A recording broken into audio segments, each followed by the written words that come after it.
میں نے ایسے بھی افراد دیکھے جن کو اللہ نے ابھی گاڑی نہیں دی ہے، ابھی ان کے پاس لائٹ ویکلز ہے، جیسے سیکورٹی ہے، جیسے ان کے پاس چھوٹی چھوٹی جو گاڑیاں ہیں وہ ان کے پاس ہیں۔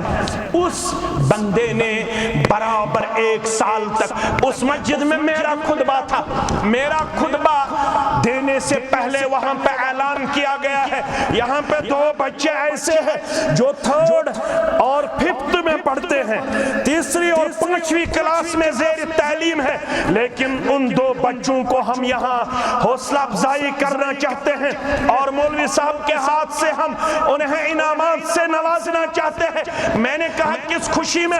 کہا کہ یہ 2 بچے ایسے ہیں جنہوں نے 1 سال تک نہ کبھی فجر چھوڑی ہے نہ عشاء ترک کی ہے، 3ری میں پڑھتے ہیں، 5ویں میں پڑھتے ہیں، لیکن یہ سارا کریڈٹ ان کے والد گرامی کو جاتا ہے کیونکہ ان کے والد صاحب نے اپنی سیکورٹی پہ ان دونوں بچوں کو برابر فجر میں بھی مسجد میں لایا اور عشاء میں بھی مسجد تک پہنچایا۔ اللہ اکبر! ہمیں دنیا کماتے ہوئے بہت وقت گزر گیا، آپ کے پاس بھی لاکھوں کی تعداد میں اس وقت بینک بیلنس ہے، یہ علاقہ بھی بہت ہی زیادہ فائنانشلی فارورڈ نظر آتا ہے، یہاں سب لوگ الحمدللہ اپنے پاؤں پہ کھڑے ہیں، سٹینڈ ود آن ہے۔ میں نہیں چاہتا ہوں کہ دنیاوی لحاظ سے بھی ہم کسی پہ اپنے آپ کو ڈیپینڈنٹ پیش کرے، ہمیں دین ہی سکھاتا ہے۔ جو دعائیں اکثر آپ صلی اللہ علیہ وسلم مانگا کرتے تھے ان دعاؤں میں بقول حضرت انس بن مالک رضی اللہ تعالی عنہ ایک دعا ہم بھی مانگتے ہیں، آپ بھی مانگتے ہیں، وہ یہ ہے ربنا آتنا فی الدنیا حسنہ وفی الآخرۃ حسنہ وقنا عذاب النار۔ لیکن میں بھی اب بڑھاپے کی طرف جا رہا ہوں، آپ بھی اب بڑھاپے کی طرف جا رہے ہیں۔ دنیا تو ہم نے بہت کمائی لیکن دینی لحاظ سے ابھی ہم بہت پیچھے ہیں۔ میں آپ سے وعدہ لینا مناسب سمجھتا ہوں آج کے بعد یہاں انشاءاللہ دینی طور پر اجتماعی طور پر کوشش جاری و ساری رکھی جائے گی، اس درسگاہ کو بہت ہی مضبوط بنیاد پہ انشاءاللہ یہاں پہ قائم رکھا جائے گا۔ انشاءاللہ اس درسگاہ کی جو بھی بنیادی ضروریات ہیں ان کو پورا کرنے میں کوئی بھی مسلمان پیچھے نہیں رہے گا۔ اس مسجد کو آپ صرف مسجد تک محدود رکھنا ہمارے لیے ٹھیک نہیں ہے، زیبا نہیں ہے۔ اس مسجد میں باضابطہ ویکلی کلاسز کا اہتمام ہونا چاہیے۔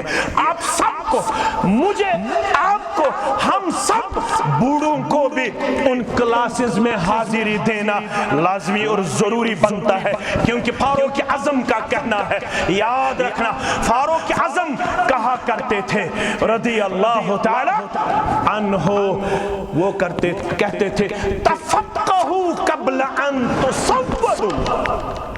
اس ایک جملے پر غور کرنا، تفقہوا قبل ان تصودوا، سرداری ملنے سے پہلے دین کی سمجھ حاصل کرو۔ وہی سردار اللہ کے ہاں قابل قبول ہے جس نے سرداری ملنے سے پہلے دین کی فقاہت حاصل کی ہو۔ کس کی؟ دین کی فقاہت حاصل کی ہو۔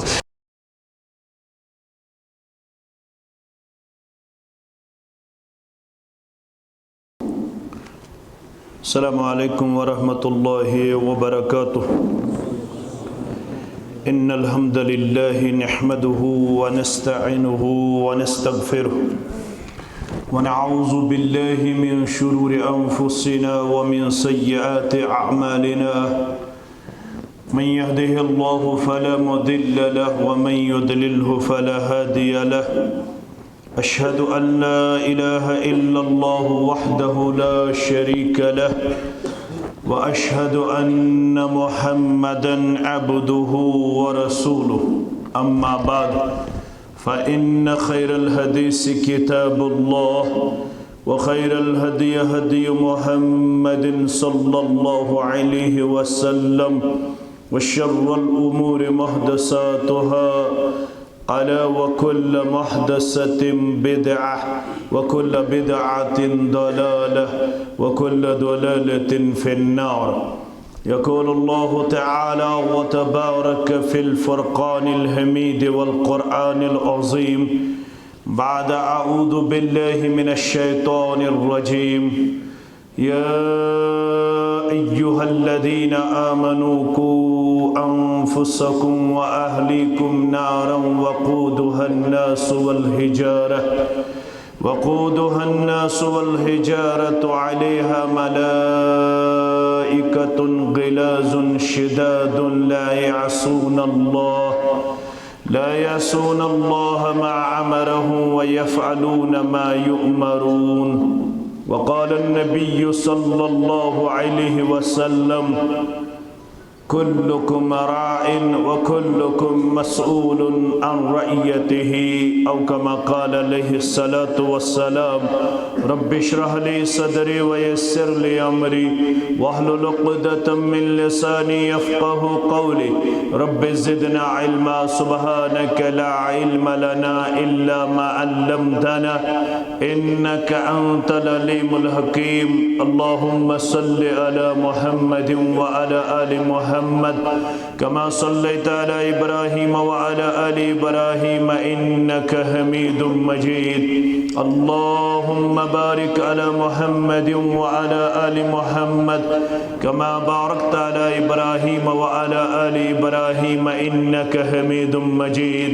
اللهم أحسن عاقبتنا في الأمور كلها وأجرنا من خزي الدنيا وعذاب الآخرة. اللهم مغفرتك أوسع من ذنوبنا ورحمتك أرجى عندنا من أعمالنا. اللهم أعتق رقابنا ورقاب آبائنا وأمهاتنا وإخواننا من النار. اللهم احفظنا يا فياض من جميع البلايا والأمراض. اللهم احفظنا بالإسلام قائما واحفظنا بالإسلام قائدا واحفظنا بالإسلام راكدا ولا تشمت بنا عدوا ولا حاسدا. اللهم حاسبنا حسابا يسيرا. رب ارحمهما كما ربياني صغيرا.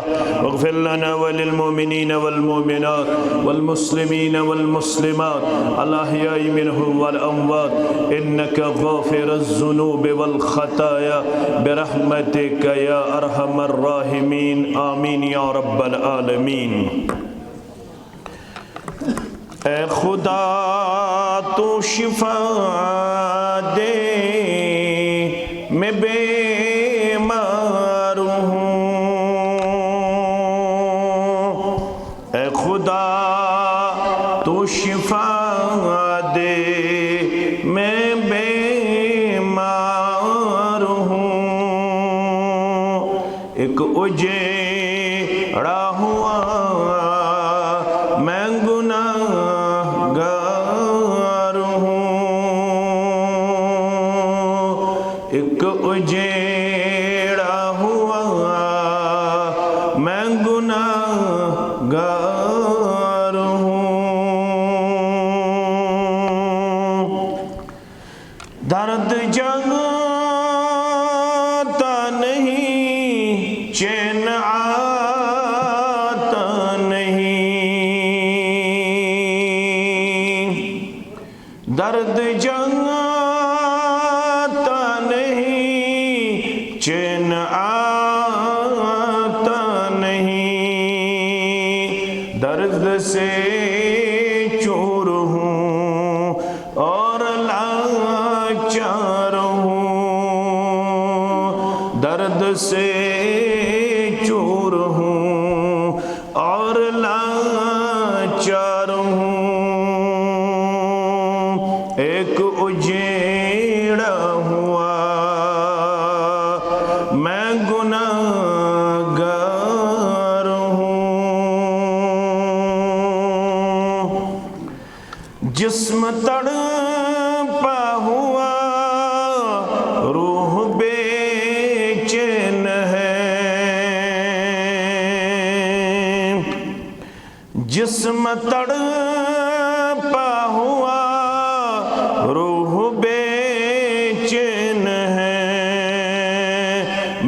مصائب میں مولا بہت گرفتار ہوں، میں مصائب میں مولا بہت گرفتار ہوں، ایک اجیڑا ہوا میں گناہگار ہوں،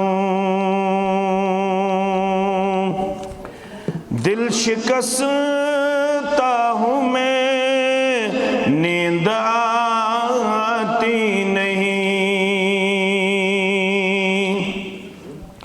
دل شکستہ ہوں میں، نیند آتی نہیں، میں مسلسل عذابوں سے دو چار ہوں، میں مسلسل عذابوں سے دو چار ہوں، ایک اجیڑا ہوا میں گناہگار ہوں،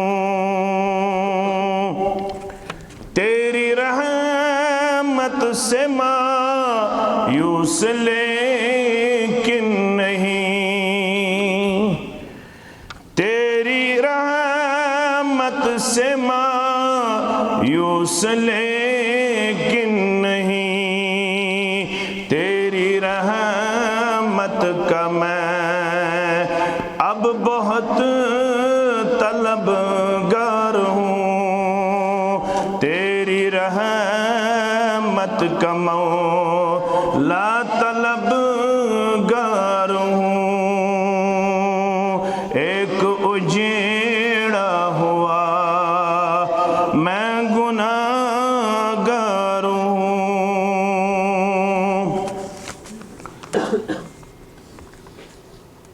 تمام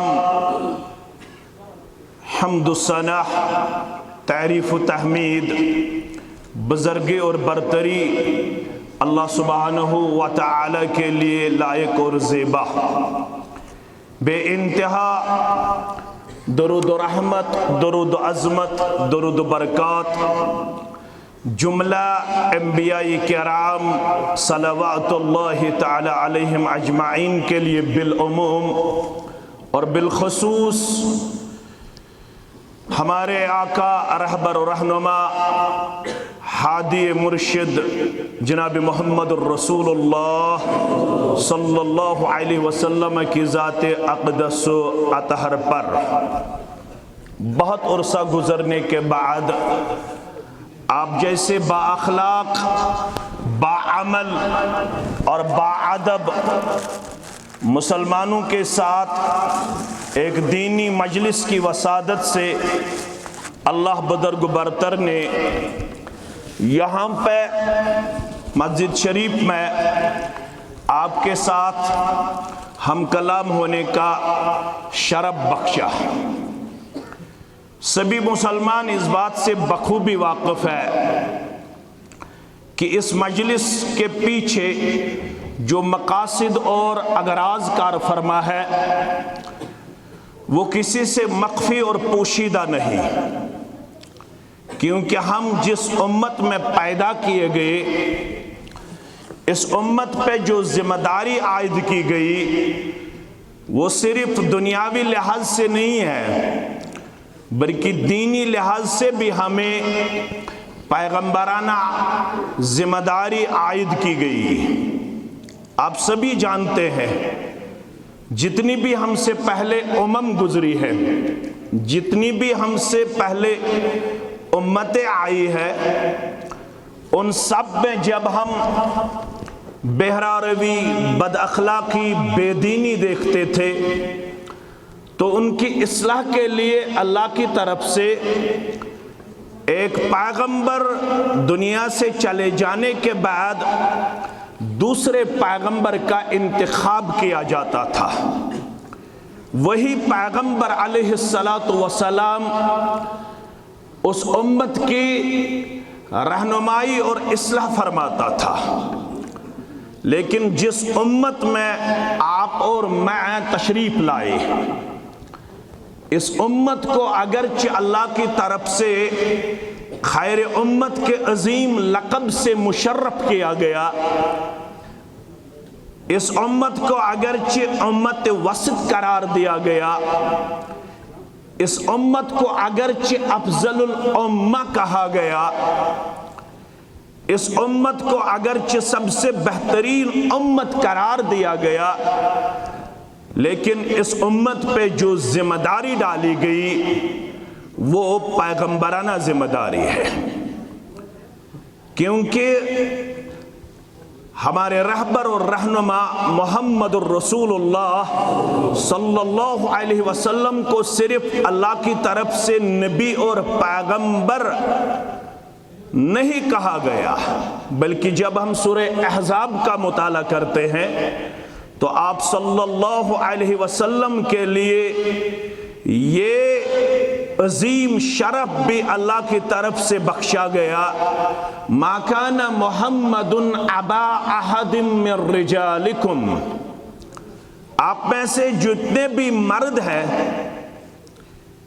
ان سبھی میں محمد صلی اللہ علیہ وسلم کسی کے والد گرامی نہیں ہیں، کسی کے باپ نہیں ہے۔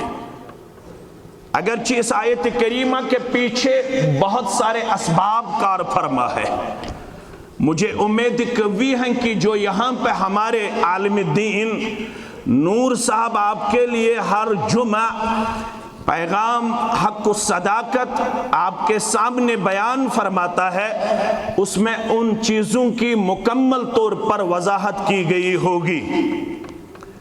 یہ جو اس آیت کریمہ میں کہا جا رہا ہے ما کان محمد ابا احد من رجالکم، اس کے پیچھے جو بنیادی اسباب پائے جاتے ہیں، آپ سبھی نوجوانوں سے میری ادباً گزارش ہے کہ آپ اپنی پوری توجہ میری طرف مبذول کرنا، کیونکہ اگر ایک نقطہ ذہن سے چلا گیا تو پھر کنفیوژن کریٹ ہوتا ہے، اس کنفیوژن کو دور کرنے کے لیے پھر ایک اور مجلس بلانی پڑتی ہے، اس لیے میری طرف آپ کا توجہ لازمی اور ضروری بنتا ہے۔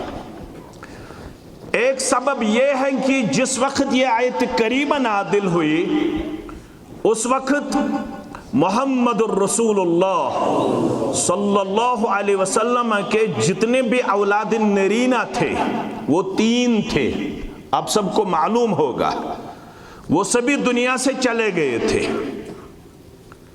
اور اس وقت آپ صرف بچوں کے والد گرامی تھے، آپ کے ہاں جتنے بھی اولاد پائے جاتے تھے وہ سبھی لڑکیاں تھے، بچے تو سب چلے گئے تھے۔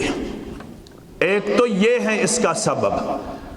دوسرا، جب خدیجۃ الکبریٰ، سب پڑھی رضی اللہ تعالی عنہا، جب آپ صلی اللہ علیہ وسلم خدیجہ رضی اللہ تعالی عنہا سے شادی کیے، اس وقت خدیجہ رضی اللہ تعالی عنہا نے اپنے ساتھ ایک خادم بھی ساتھ لایا جس کا نام تھا، کیا نام تھا؟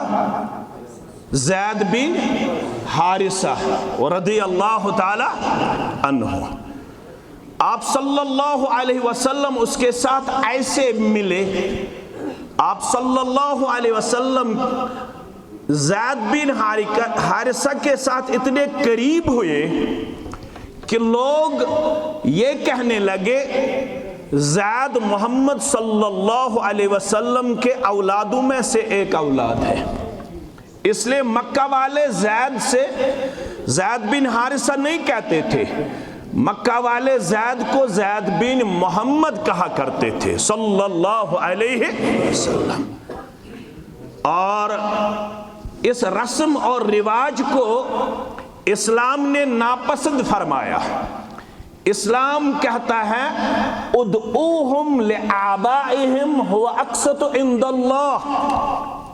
اگر آپ لوگ کبھی کبھار صرف لڑکیاں ہونے پر کسی کو بطور خادم اپنے گھر لائے، کسی کو آپ گود لے لے، اس وجہ سے کہ آپ کے ہاں صرف بیٹیاں پائی جاتی ہے، آپ نے کسی کے بچے کو گود لیا اس نقطۂ نظر سے کہ بڑھاپے میں یہ بچہ میرے کام آئے، لیکن اسلام کہتا ہے نئے بچہ آپ کی وراثت کا وارث قرار پائے گا، نہ اس بچے کو آپ کا نام دیا جائے گا۔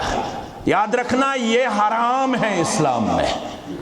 اگر ہم کسی بچے کو گود لے لے تو یہاں پہ رواج پایا جاتا ہے جو اس کے اصلی والد گرامی ہوتے ہیں اس کا نام کاٹا جاتا ہے، اس کے بعد اس کا نام اس کے نام کے ساتھ جوڑا جاتا ہے جو شخص اس بچے کو گود لیتا ہو۔ لیکن اسلام کہتا ہے ادعوہم لآبائہم، اس بچے کو اپنے ہی باپ کے ساتھ منسوب کرنا اسلام سکھاتا ہے۔ اس کو جب بھی پکارا جائے تو اپنے ہی والد گرامی کے نام سے اس بچے کو موسوم کیا جائے گا، پکارا جائے گا۔ هو اقسط عند اللہ، یہی اللہ کے قریب انصاف پہ مبنی ہے، یہی بات اللہ کے ہاں انصاف پہ مبنی ہے۔ ایک سبب تو یہ تھا، اب آپ کے ہاں یہ کلیئر ہو گیا کہ سورہ احزاب میں یہ کیوں کہا گیا ما کان محمد ابا احد من رجالکم، آپ میں سے کسی بھی مرد کے محمد صلی اللہ علیہ وسلم والد گرامی نہیں ہے، بلکہ آپ صلی اللہ علیہ وسلم جس عظیم القاب سے اس دنیا میں الحمدللہ بفضل اللہ تعالی جانے جاتے ہیں وہ یہ دو القاب ہے، ولیکن رسول اللہ، آپ صلی اللہ علیہ وسلم اللہ کے رسول ہے۔ رسول تو بہت آئے لیکن آپ کو جس عظیم لقب سے یہاں پہ نوازا جاتا ہے، جس عظیم شرف سے آپ کو مشرف کیا جاتا ہے، اس شرف سے ابھی تک کسی کو نہیں نوازا گیا۔ ولیکن رسول اللہ، بلکہ آپ اللہ کے رسول ہے، وخاتم النبیین، آپ دنیا میں بطور آخری پیغمبر اور رسول بھیجے گئے، آپ کے بعد اب کوئی اور رسول یا نبی آنے والا، اگرچہ اس دنیا میں آپ کی ہی پیشن گوئی کے مطابق 30 کذاب اور دجال کھڑا ہوں گے۔ کتنے؟ 30۔ سب کا دعویٰ ہوگا کہ ہم نبی ہیں، لیکن آپ صلی اللہ علیہ وسلم نے ارشاد فرمائے کہ یہ سب جھوٹے ہوں گے۔ کیا ہوں گے؟ کذاب ہوں گے۔ دجال دجل سے نکلا ہے، یہ سب دھوکہ دینے والے ہوں گے۔ آپ کے لیے اگر کوئی پیغمبر قیامت تک مبعوث کیا گیا ہے وہ ہے محمد الرسول اللہ صلی اللہ علیہ وسلم، کیونکہ اب اگر کسی کو کامیابی کا تلاش ہے، اب اگر کوئی کامیاب ہونا چاہتا ہے تو اس کے لیے لازمی ہے والذی نفس محمد بیدہ، صحیح مسلم کتاب الایمان کے حوالے سے یہ حدیث آپ کو سنایا جا رہا ہے۔ محمد صلی اللہ علیہ وسلم قسم اٹھا کے یہ بات آپ تک اور میرے تک پہنچاتے گئے، مجھے اس ذات اقدس کی قسم ہے جس کے دست مبارک میں میری جان اقدس ہے، لا يسمع بی من هذه الامہ، اس امت میں جس تک یہ بات پہنچے کہ رسول اللہ صلی اللہ علیہ وسلم کو بطور آخری پیغمبر مبعوث کیا گیا، جس تک بھی یہ بات پہنچے، جو بھی اس دعوت سے مستفید ہو جائے، جس تک بھی یہ ہماری دعوت پہنچے، ثم یموت، پھر وہ اس حالت میں اس دنیا سے رخصت ہو جائے. وَلَمْ يُؤْمِنُ بِالَّذِي أُرْسِلْتُ بِهِ, اس نے اس دعوت پہ لبیک نہ کیا ہوگا, اس پیغام کو اس نے قبول نہ کیا ہوگا جو پیغام آپ صلی اللہ علیہ وسلم لے کے آئے, جو دعوت آپ صلی اللہ علیہ وسلم دیتے گئے. یہ شخص اس دعوت کے تئیں اپنے آپ کو بعید پیش کر گیا. اس شخص نے اس دعوت کی طرف اپنی توجہ مبذول نہ کی ہوگی, اس شخص نے اس دعوت کو ٹھکرایا ہوگا. ثم يموت ولم يؤمن بالذي ارسلت به, اس کے لیے وارننگ دی جاتی ہے الا كان به اصحاب النار, ایسا شخص ہر حالت میں آگ میں جلے گا, جہنم میں جائے گا. کامیابی کے لیے لازمی شرط ہے کہ اب ہمیں اگر کسی کے پیچھے چلنا ہے تو وہ بس محمد الرسول اللہ صلی اللہ علیہ وسلم ہے. یہی ہمارے آخری رہبر اور رہنما کے طور مبعوث کیے گئے. ایک تو یہ ہے اس آیت کریمہ کے پیچھے اسباب. دوسرا, اس آیت کریمہ کے حوالے سے یہ ہمیں سبق دیا جاتا ہے کہ اب آپ ہی پر اس امت کی اصلاح اور اس امت کے رہنمائی لازمی اور ضروری قرار دی گئی ہے. اب اگر آپ اپنی بستی میں لوگوں کو دین سے دور ہوتے دیکھو گے, لوگوں کو آپ بہرا رو پاؤ گے, لوگوں کو آپ بد اخلاق پاؤ گے, لوگوں کو آپ بے حیائی میں مبتلا پاؤ گے, لوگوں کو آپ دین سے بھاگتے ہوئے پاؤ گے, تو آپ کے لیے خاموش بیٹھنے کی اجازت آپ کی بستی میں ضرور ایسی جماعت ہونی چاہیے. ایک تو پوری امت پہ یہ ذمہ داری عائد کی جا رہی ہے, میری طرف آپ پوری توجہ مبذول فرمانا. ایک تو ہے کنتم خیر امت اخرجت للناس, پوری امت کو انسانیت کے لیے چنا گیا, پوری امت کو. اس امت کا انڈیویجول بھی ریسپانسبل ہے, اس امت پہ کلیکٹیولی بھی یہ ریسپانسبلٹی عائد کی جا رہی ہے. اس امت کا فرد واحد بھی ذمہ دار ہے اور اس امت کی اجتماعیت بھی ذمہ دار ہے. اگر پوری امت اس ذمہ داری کو نبھانے میں اپنے آپ کو بعید پیش کرے, پھر اللہ فرماتا ہے سورہ آل عمران کے حوالے سے وَلْتَكُمْ مِنْكُمْ أُمَّةٌ, اور آپ میں سے ضرور ایک جماعت ایسی ہونی چاہیے, چاہے وہ گٹھلی باغ ہو, چاہے وہ بہامہ ہو, چاہے وہ کنگن ہو, چاہے وہ اننت ناگ ہو, چاہے وہ عرب عجم کا کوئی بھی خطہ ارض ہو, وہاں پہ ضرور ایک تعداد ایسا ہونا لازمی اور ضروری بنتا ہے. امت 1 سے 9 تک بھی قرار دیا گیا ہے, یاد رکھنا. امت میں یہ ضروری نہیں ہے کہ لاکھوں کی تعداد میں ایسا آپ کو ملے, ہزاروں کی تعداد میں ایسے اشخاص اور افراد آپ کو ملے. اگر گٹھلی باغ میں صرف ایک آدمی ایسا آپ کو نظر آئے جس کو دین کی تڑپ اور درد ہو, تو اس ایک کو بھی امت قرار دیا جاتا ہے. یاد رکھنا, آپ میں سے ضرور ایک ایسی جماعت ہونی لازمی اور ضروری ہے.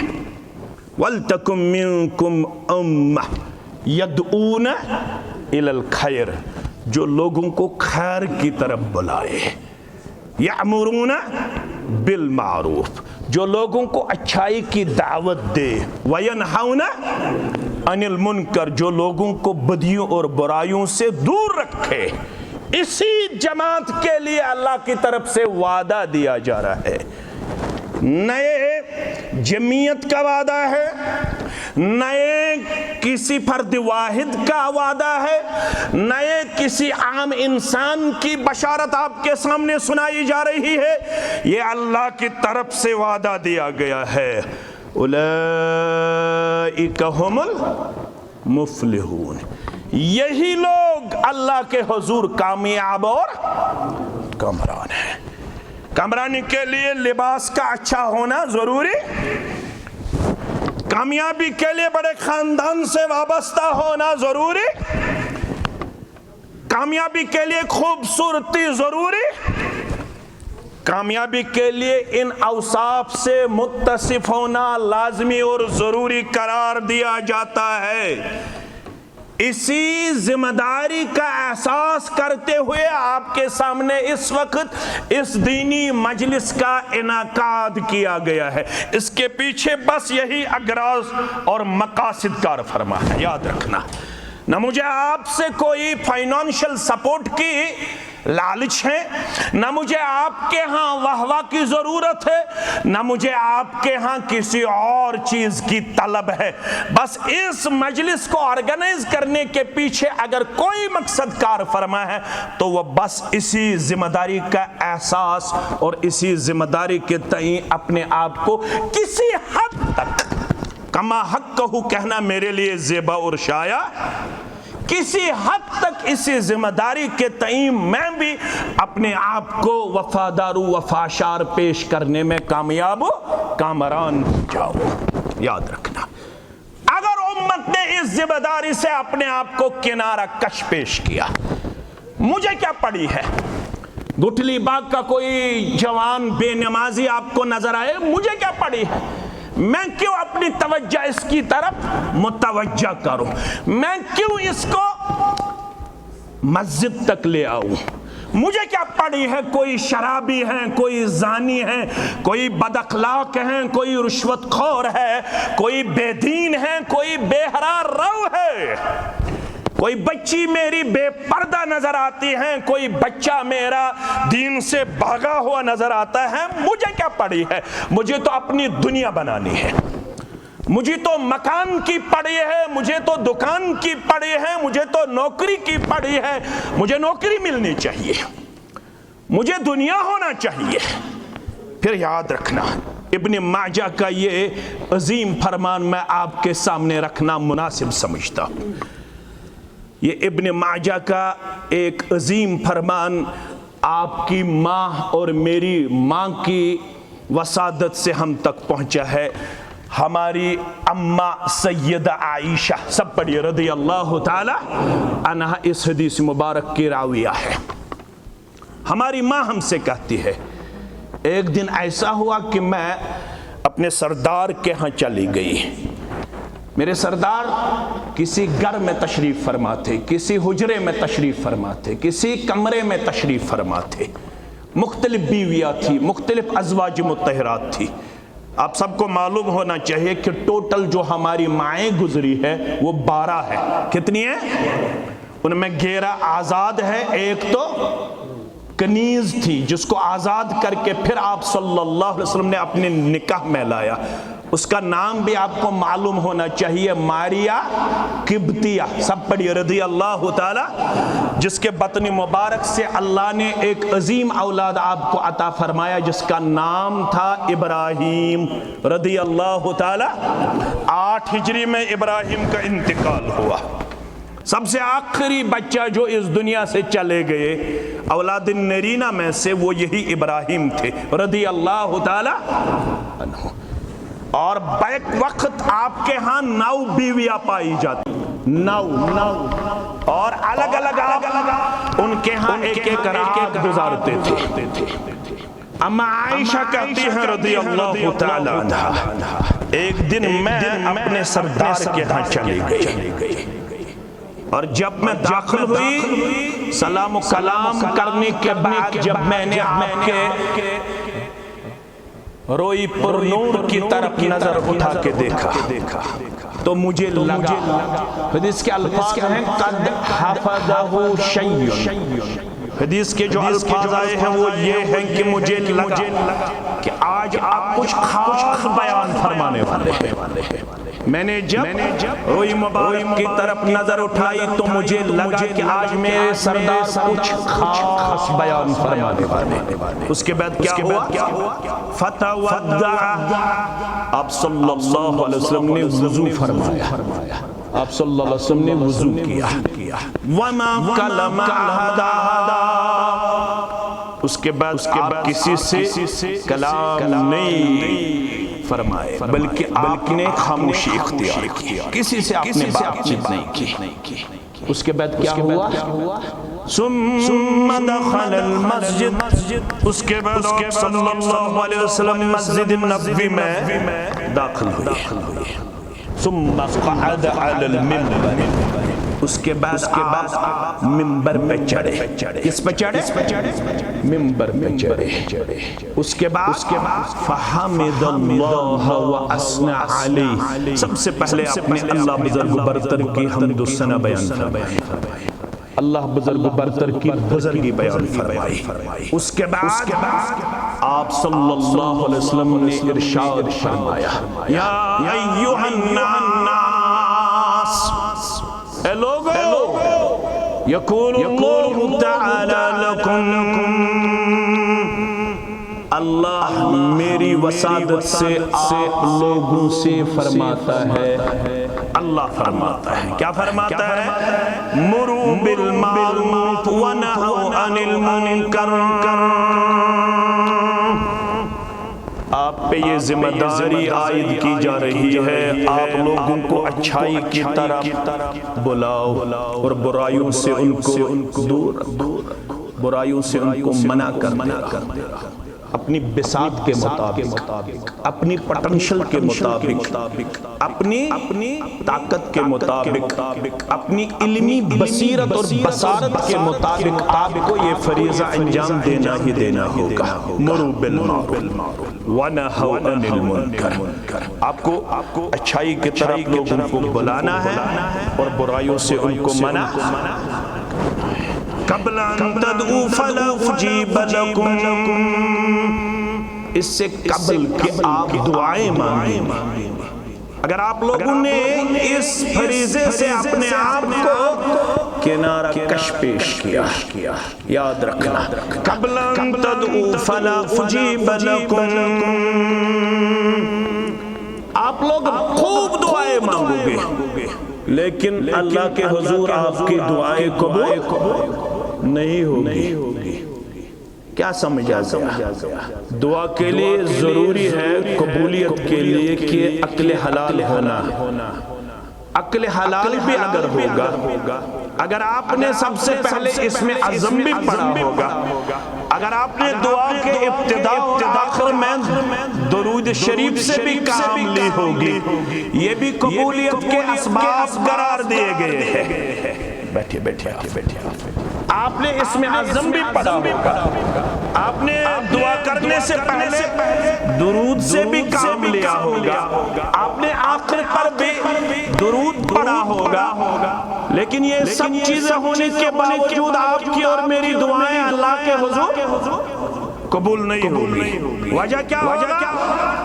جو دینی ذمہ داری آپ پہ اور مجھ پہ ڈالی گئی، اگر اس سے آپ لوگوں نے اپنے آپ کو کنارہ کش پیش کیا ہوگا تو کتنی دعائیں مانگو گے آپ لوگ یہاں پہ قنوت کرتے رہو، آپ لوگ جمعہ کے موقع پہ اجتماعی دعا سے بھی کام لو، آپ لوگ عید کے موقع پر دعا سے کام لو، آپ لوگ نماز استسقاء میں اجتماعی دعا سے بھی کام لو، لیکن آپ لوگوں کی دعائیں اللہ کے حضور قبول نہیں ہوگی۔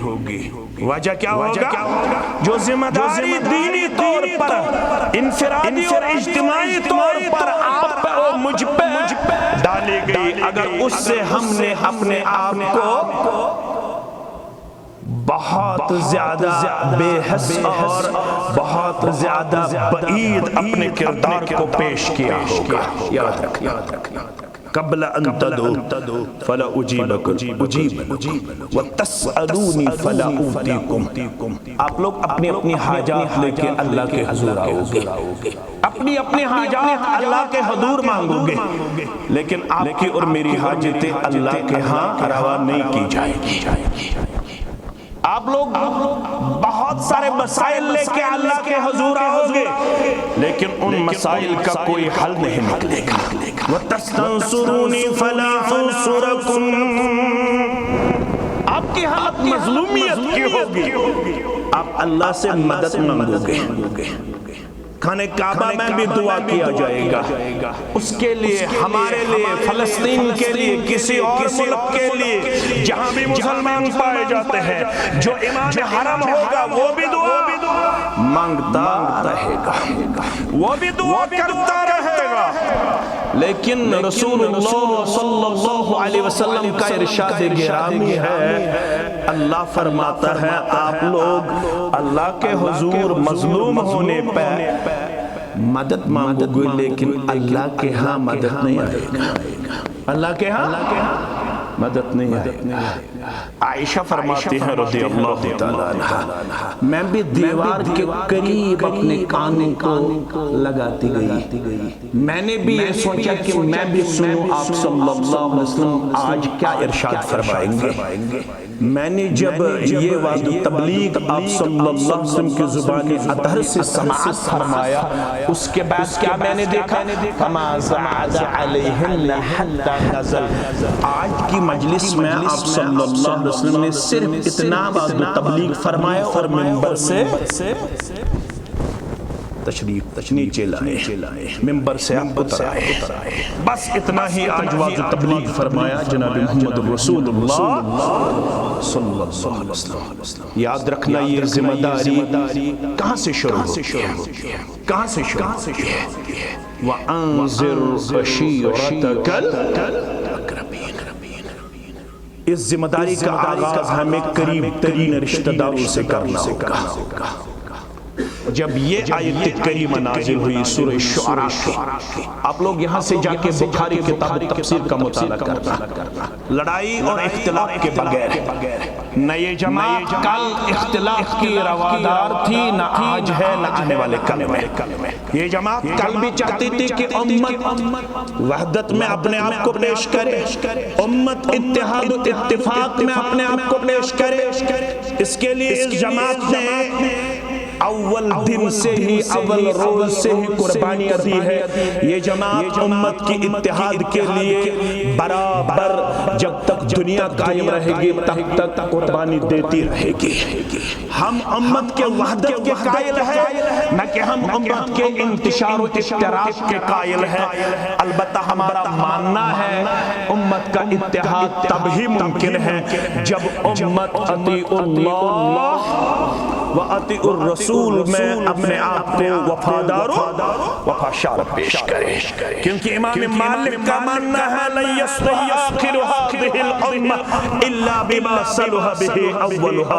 اس امت کے آخر میں بھی تب تک اصلاح ممکن نہیں جب تک وہی روڈ میں اپنایا جائے، وہی روڈ میں اپنا پھالو کیا جائے جو اس امت کی ابتدا میں رسول اللہ صلی اللہ علیہ وسلم نے پیش کیا۔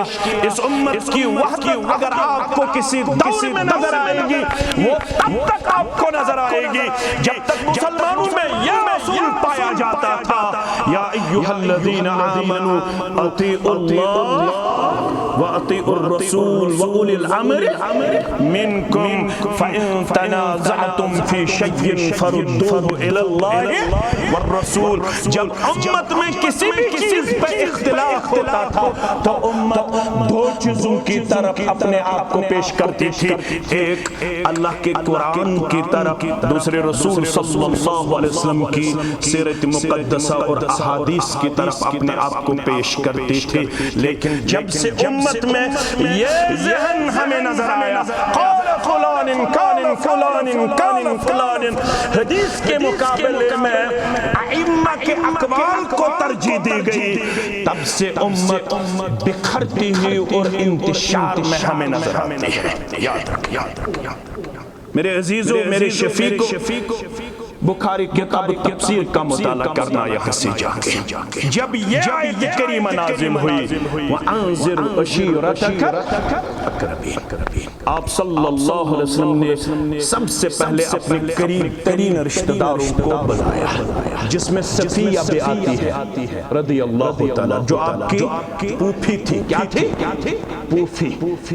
نام بتا کے آپ اس کی طرف مخاطب ہوئے، یا صفیہ بنت عبد المطلب، اے صفیہ عبد المطلب کی بیٹی، لا اغنی عنک من اللہ شیئا، یہ نہ سوچنا کہ میرا رشتہ دار محمد ہے صلی اللہ علیہ وسلم، خود عمل کرنا، عمل کے بغیر آپ کو محمد صلی اللہ علیہ وسلم کسی کام میں آئیں گے، کسی کام میں آئیں گے۔ آپ اپنی پوپھی کی طرف بھی مخاطب ہوئے، آپ نے اپنے بیٹی سے بھی یہ بات فرمائی، سلینی من مالی ما شئت اے فاطمہ رضی اللہ تعالیٰ عنہ، میرے مال میں سے بھی جو بھی چیز آپ کو مطلوب ہو وہ چیز آپ مجھ سے مطالبہ کیجئے، میں وہ کچھ دینے کے لیے، سب کچھ دینے کے لیے تیار ہوں، لیکن یاد رکھنا عمل کرنا، لا اغنی عنک من اللہ شیئا، عمل کے بغیر یہ توقع دے رکھنا کہ محمد صلی اللہ علیہ وسلم آپ کو کسی کام سے نہیں آئے گا۔ آپ اپنے اہل و عیال کی طرف مخاطب ہوئے، کیا ہم نے اس ذمہ داری کو بطور والد نبھانے میں اپنے آپ کو وفادار و وفاشار پیش کیا؟ کیا ہم اس ذمہ داری کو نبھانے میں کامیاب ہوئے؟ کیا میں نے شام کو گھر آتے ہوئے اپنے اہل و عیال سے پوچھا آپ نے ظہر ادا کی، آپ نے عصر ادا کی، آپ نے مغرب نماز مسجد میں باجماعت ادا کی، آپ نے عشاء نماز باجماعت ادا کی؟ کیا مجھے یہ بخاری کتاب تہجد کا حدیث اپنے اہل و عیال کو سنانے کی کبھی توفیق ہوئی، جس میں آپ صلی اللہ علیہ وسلم فاطمہ اور علی سب پڑھیے رضی اللہ تعالی عنہ ورضی اللہ تعالی عنہا، آپ صلی اللہ علیہ وسلم نے ان دو قریب ترین رشتہ داروں کو تہجد کے وقت اٹھتے ہوئے نہیں پایا، یاد رکھنا۔ آپ صلی اللہ علیہ وسلم حضرت علی کے دروازے پہ رات کے تیسرے پہر ظاہر ہوئے، نمودار ہوئے، آپ نے فاطمہ کو جگایا، آپ نے علی کو بیدار کیا، اے علی رضی اللہ تعالی عنہ، اے فاطمہ رضی اللہ تعالی عنہ، آپ نماز تہجد کیوں نہیں پڑھتے ہو؟ یہاں سے فاطمہ کہتی ہے، سب پڑھیے رضی اللہ تعالی، آپ لوگ پڑھتے ہو یہاں زور سے کیوں نہیں پڑھتے ہو؟ رضی اللہ تعالی، فاطمہ رضی اللہ تعالی عنہا، فاطمہ نے یہاں سے عرضداشت فرمایا، ہمارے جو وجود ہے یہ اللہ کے اختیار میں ہے، جب اللہ چاہتا ہے ہمیں بیدار فرماتا ہے۔ کس نے کہا؟ فاطمہ نے رضی اللہ تعالی، آپ صلی اللہ علیہ وسلم نے اپنے دست مبارک اپنے فقزو پہ دبایا، ران پہ دبایا، ایسے فرمایا اللہ سچ فرماتا ہے، یہ جو انسان ہے یہ بہت زیادہ جھگڑا آلود ہے، بہت زیادہ اجلت پسند ہے۔ یہاں سے فاطمہ کو کہا جا رہا ہے رضی اللہ تعالی عنہ، یہاں سے علی سے کہا جا رہا ہے رضی اللہ تعالی، آپ لوگ تہجد کے وقت کیوں نہیں اٹھتے ہو؟ یہاں سے فاطمہ کہتی ہے کہ جب ہمیں اللہ بیدار کرتا ہے تب ہم بیدار ہوتے ہیں۔ آپ کو یہ ایکسکیوز دینے میں کسی بھی لحاظ سے اپنا وجود زیبا اور شایع نہیں ہے، آپ کی زبان سے ایسے الفاظ نکلنا آپ کے لیے زیبا اور شایع نہیں ہے، کیونکہ فاطمہ آپ میری بیٹی ہو، اے علی رضی اللہ تعالیٰ عنہ آپ میرے داماد ہو، میرے داماد ہوتے ہوئے علی تہجد نہ پڑھے یہ آپ کے لیے زیبا نہیں ہے۔ فاطمہ میری بیٹی ہو پھر تہجد نہ پڑھے یہ فاطمہ کے لیے زیبا نہیں ہے۔ کیا میں بھی کبھی اپنے بیٹے کی طرف ایسے مخاطب ہوا؟ کیا میں نے کبھی اپنے اہل و عیال کو ایسے واعظ و تبلیغ سے مشرف فرمایا؟ ایسا درد لے کے میں کبھی اپنے نوجوانوں کے پاس گیا؟ ایسے درد لے کے میں اپنے اہل و عیال کے پاس کبھی رات کو واعظ و تبلیغ کرتا گیا؟ کبھی میں نے کیا؟ میں نے اپنے بیٹے کو نیٹ کوالیفائی کرایا، مجھے لگا کہ میں نے اپنی ذمہ داری کا حق ادا کیا، میں نے اپنے بچے کو بہت بڑی بزنس قائم کر کے دی، سٹینڈ کر کے دی، میں سوچتا گیا کہ میں نے اپنی ذمہ داری کا حق ادا کیا۔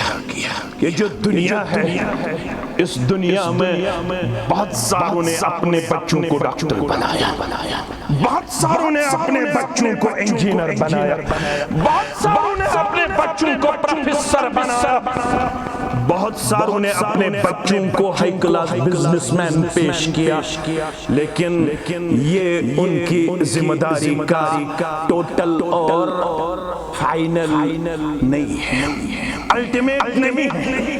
اصل ذمہ داری جو ہے وہ یہ ہے جو آیت کریمہ میں نے آپ کے سامنے تلاوت فرمایا، سورہ تحریم کیا فرماتا ہے اللہ؟ یا ایھا الذین اے وہ لوگوں جنہوں نے کیا لایا؟ جب ایسی آیت کریمہ آپ کے ہاں گزری، میرے ہاں گزری، عبداللہ ابن مسعود سب پڑھی رضی اللہ عنہ فرماتے ہیں کہ جب یا ایھا الذین آمنوا آپ کو قرآن کے ہاں پڑھتے ہوئے ملے گا، سنتے ہوئے ملے گا، تو آپ کو بہت ہی زیادہ اس وقت اس آیت کریمہ کی طرف متوجہ ہونے کی ضرورت ہے۔ یا تو کسی خیر کی طرف اللہ آپ کو بلاتا ہے، یا تو کسی شر سے مجھے اور آپ کو اللہ روکنا چاہتا ہے۔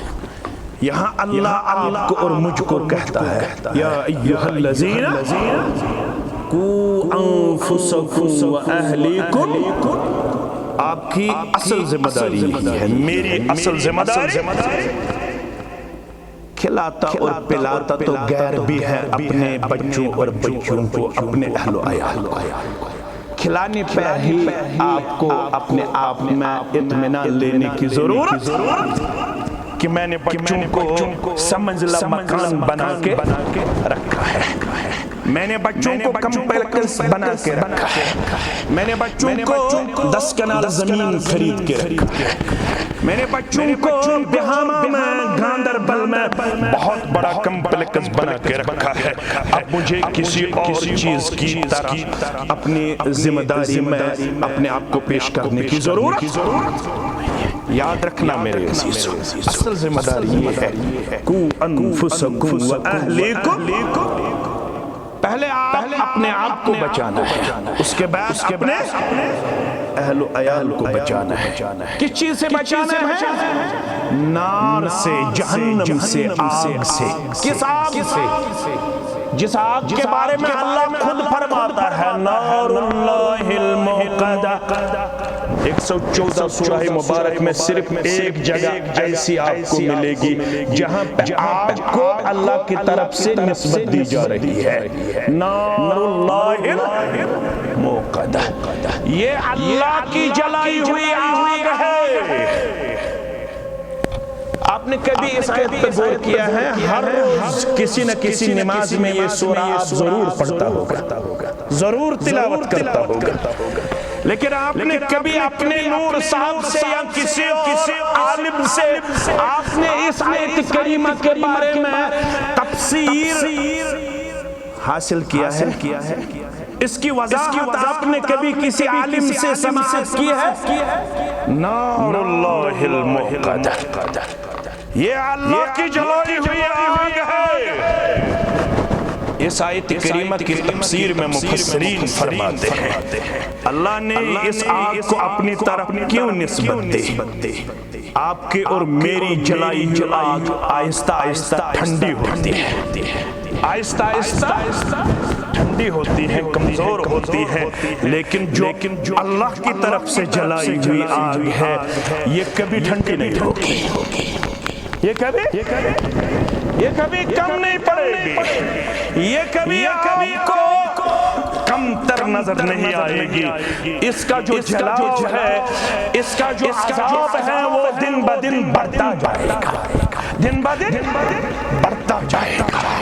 اس کے جو شعلے ہیں وہ کبھی آپ کو کمزور نظر نہیں آئیں گے۔ نار اللہ الموقدہ، یہ جو دنیاوی آگ ہے یہ آپ کی اللہ بچائے اس سے، یہ انسانوں کی چمڑی کو جلاتا ہے، لیکن جو اللہ نے آگ جلا کے رکھی ہے نار اللہ الموقدہ التی تطلع علی، اس کا اثر صرف ظاہر تک محدود نہیں ہے، اس کا اثر دلوں تک پہنچتا ہے۔ کہاں تک پہنچتا ہے؟ دلوں تک پہنچتا ہے۔ اس آگ کو پڑھنے کی ضرورت ہے، اس آگ سے اپنے آپ کو اور اپنے اہل و عیال کو بچانے کی ضرورت ہے۔ یاد رکھنا میرے عزیزو، یا ایھا الذین آمنوا قوا انفسکم واہلیکم، میں خود نمازی ہوں، میں خود الحمدللہ با اخلاق ہوں، میں خود الحمدللہ با حیا ہوں، میں خود الحمدللہ مسجد میں پانچوں ٹائم حاضر رہتا ہوں، لیکن یاد رکھنا بقول علامہ احسان الہی ظہیر، سب پڑھیے رحمت اللہ، اپنی عمل سے ایک مسلمان جنتی ہوگا، جنت کا حقدار ہوگا جب جنت اور جہنم کا فیصلہ کیا جائے گا۔ اللہ ہم سب کو جنت عطا فرمائے، آمین۔ ایک آدمی اپنی عمل سے، ایک مسلمان اپنی عمل سے جنت کا مستحق ہوگا، لیکن جب جنت اور جہنم کا فیصلہ کیا جائے گا، اس جنتی آدمی کو اپنے اہل و عیال میں سے اپنی بیوی کھڑی ہو جائے گی، اپنی بیٹی کھڑی ہوگی، اپنا بیٹا کھڑا ہوگا۔ اے اللہ، یہ تو انصاف کا دن ہے، اس میرے والد گرامی سے پوچھئے، آپ تو خود مسجد جایا کرتے تھے، آپ تو خود اجتماع میں جایا کرتے تھے، آپ نے خود اپنے آپ کو بااخلاق پیش کیا، آپ نے خود قرآن مجید پڑھا، آپ نے خود عقیدہ سیکھا، آپ نے خود منہج سلف الصالحین کی تعلیمات حاصل کی۔ اس سے پوچھئے کیا کبھی اس نے اپنی بیوی کو بھی عقیدہ کی تعلیم دی؟ اس سے پوچھئے کیا کبھی اس نے مجھے پوچھا آپ نے ظہر ادا کی، آپ نے عصر ادا کی؟ اس نے کبھی دینی لحاظ سے اپنی توجہ میری طرف مبذول کی؟ اس سے پوچھئے۔ یہ میرے ہاتھ سے کھاتا رہا، پیتا رہا، میں اس کے کپڑے دھوتا رہا، میں اس کے لیے اس کے بچوں کی ولادت دیتی رہی، میں اس کے ہاں 5 بچوں کی ماں بن گئی، میں نے اس کے لیے بہت پاپڑ پیلے، میں نے اس کے لیے بہت دکھ اور مسائب برداشت کیے، میں اس کے ساتھ زمین پہ جایا کرتی تھی، میں اس کے ساتھ بزنس میں اس کی ہم پلا رہی، شولڈر ٹو شولڈر میں نے اس کو مختلف مقامات پہ تعاون پیش کیا، میں دنیا کمانے میں اس کے پیچھے نہیں رہی بلکہ اس کے آگے رہی، میں نے اس کو دنیا بنانے میں اپنے آپ کو بہت ہی زیادہ ممد و مددگار پیش کیا، لیکن یہ شوہر میرا جاننے والا تھا۔ اس سے پوچھئے کیا کبھی آپ نے اپنے بیوی کو سورہ فاتحہ سکھایا، سورہ بقرہ سکھایا؟ اس نے مجھے کبھی بتایا کہ نماز کے شرائط کتنے ہیں، نماز کے ارکان کتنے ہیں، واجبات کتنے ہیں، سجدہ سہو کب کیا جاتا ہے، سجدہ سہو کا طریقہ کیا ہے؟ یہ جو ہماری ماں اور بہن ہے اس کو کل تک کہا جاتا تھا کہ آپ کے لیے کھڑے نماز کی اجازت نہیں ہے، آپ کو بیٹھتے ہوئے صرف نماز پڑھنی ہے۔ کل تک میری ماں اور بہن صرف بیٹھتے ہوئے نماز ادا کرتی تھی، پھر اس جماعت نے یہ کنفیوژن سوسائٹی سے دور کیا، نہیں ہماری ماں بھی کھڑا ہو کے نماز ادا کر سکتی ہے۔ کل تک میں سنتا آیا کہ ہماری ماں کو یہ کہا جاتا تھا، ہماری بہن سے یہ کہا جاتا تھا کہ آپ کے لیے باجماعت نماز کی اجازت نہیں ہے۔ کیا اس نے مجھے کبھی ان کنفیوژن سے دور کیا؟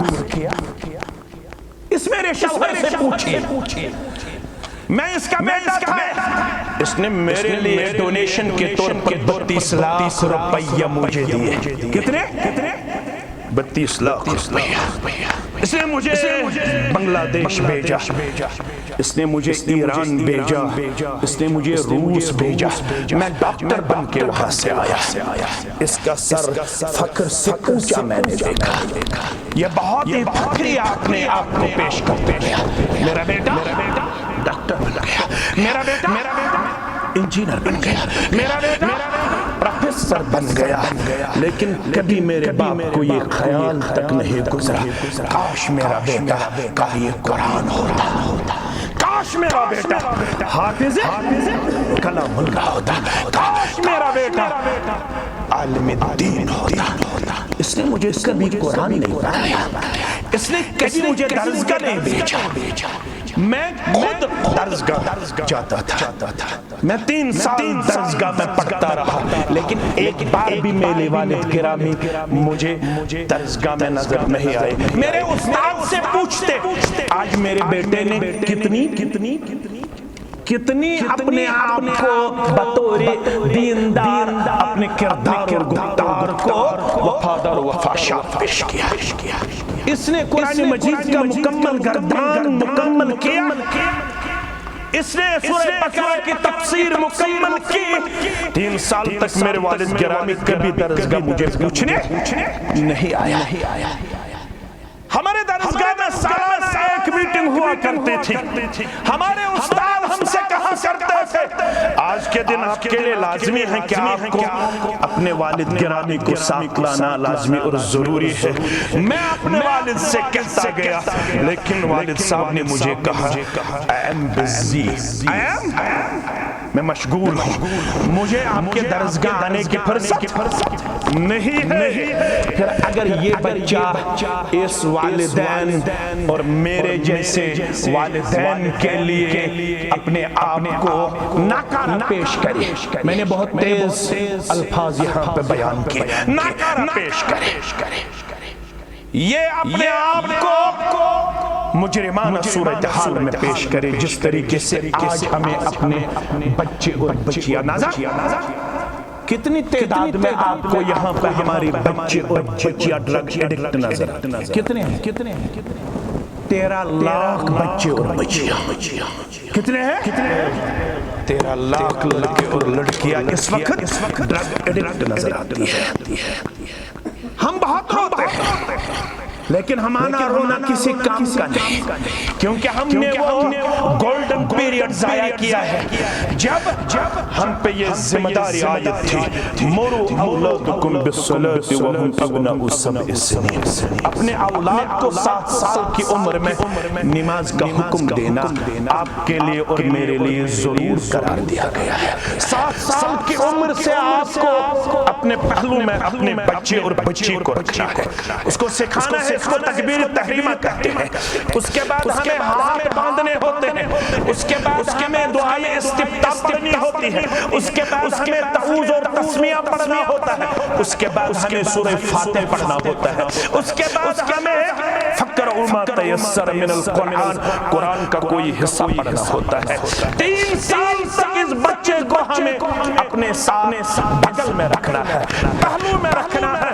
10 سال کی عمر میں ہمیں یہ اجازت دی گئی ہے، وَضْرِبُوهُمْ عَلَيْهَا وَهُمْ أَبْنَاءُ 10 سنین۔ اگر 10 سال کی عمر میں آپ کا بیٹا اور بیٹی نماز نہ پڑھے تو ہلکا اس کو مار پیٹ کرنے کی اجازت دی گئی ہے۔ میرا بیٹا تو اب خود باپ بن گیا، لیکن ابھی تک اس کو نماز پڑھنے کی توفیق، کیونکہ میں نے گولڈن پیریڈ اس کا ضائع کیا۔ قُوا أَنفُسَكُمْ وَأَهْلِكُمْ، یاد رکھنا، میں احسان الہی ظہیر کی بات آپ کے سامنے رکھنا مناسب سمجھتا ہوں۔ یہ جو خود اپنی عمل سے جنت کا مستحق ہوگا، یہ جو اس کی بیوی کھڑی ہو جائے گی، اس کا بیٹا کھڑا ہو جائے گا، اس کی بیٹی کھڑی ہو جائے گی، اے اللہ یہ انصاف کا دن ہے۔ اس میری والد گرامی سے پوچھئے کیا اس نے بطور شوہر بطور والد اپنی ذمہ داری نبھائی ہے؟ جب اس کو یہ بیٹی اور بیوی آڑے آئے گی، اپنی عمل سے تو یہ جنت کا مستحق تھا، لیکن جب بیوی درمیان میں کھڑی ہوئی، جب بیٹی درمیان میں کھڑی ہوئی، بیٹی رکاوٹ بن جائے گی، بیٹا رکاوٹ بن جائے گا، اس جنتی کو پھر جنت نہیں ملے گا، اس کو بھی اپنی بیٹی اور بیوی کے ساتھ جہنم لیا جائے گا۔ کہاں لیا جائے گا؟ جہنم۔ صحیح مسلم کتاب الامارہ کا حدیث آپ کو پڑھنا ہوگا۔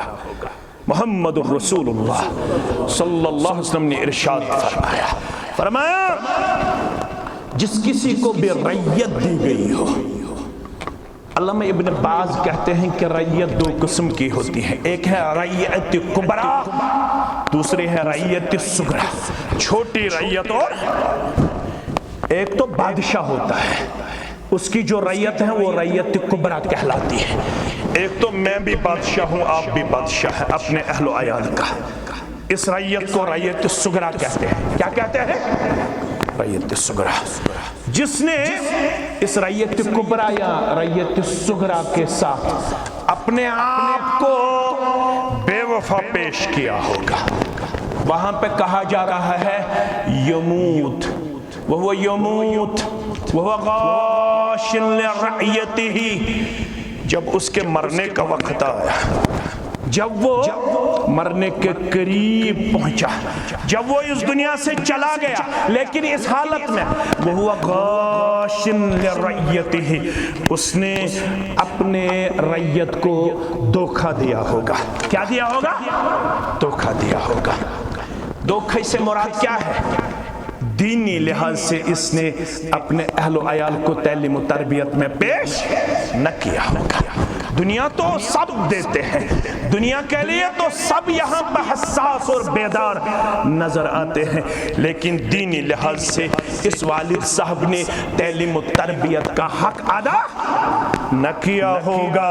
حدیث کے الفاظ ہیں الا حرم اللہ علیہ الجنہ، ایسے مسلمان کے لیے جنت حرام قرار دیا گیا، ایسے مسلمان کے لیے جنت حرام قرار دیا گیا ہے۔ قو انفسکم و اہلیکم، وقت بہت چلا گیا، وقت بہت چلا گیا۔